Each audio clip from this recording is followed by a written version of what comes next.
ഗുരുവായൂർ ക്ഷേത്രോത്സവത്തോടനുബന്ധിച്ച് നഗരസഭ സംഘടിപ്പിക്കുന്ന പുഷ്പോത്സവവും നിശാഗന്ധി സർഗോത്സവവും ശനിയാഴ്ച ആരംഭിക്കുമെന്ന് chairperson Sunitha Aravindan, vice chairman K Jyothiraj എന്നിവർ വാർത്താസമ്മേളനത്തിൽ അറിയിച്ചു.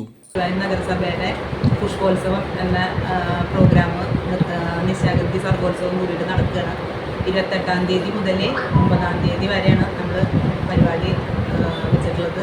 അതുപോലെ തന്നെ നഗരസഭയിലെ വേറൊരു പരിപാടി, കുടുംബശ്രീകാരുടെ പരിപാടിയായ ഇഞ്ചിൻപുളി 3-ാം തീയതി തൊട്ടിട്ട് 9-ാം തീയതി വരെ ടൗൺ ഹാളിൽ വെച്ചിട്ട് നടക്കുന്നത്. 10 ദിവസത്തെ പ്രോഗ്രാമുകളുണ്ട്. നമുക്ക് സ്റ്റേജ് പ്രോഗ്രാമുകൾ ഉണ്ട്, അതിൻ്റെ പരിപാടികളൊക്കെ ആയിട്ടുണ്ട്.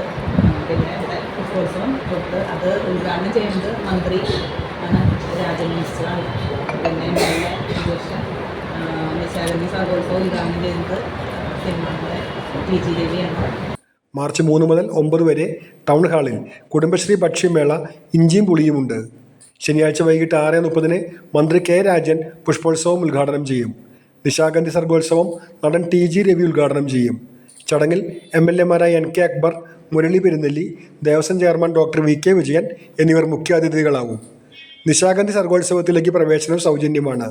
സംഗീത നിശ, നാടകം, നാടൻപാട്ട്, comedy show, music band, cinematic dance, folk band, ghazal night എന്നിവയും നാട്ടുകാരുടെ കലാപരിപാടികളും സർഗോത്സവത്തിൽ അരങ്ങേറും.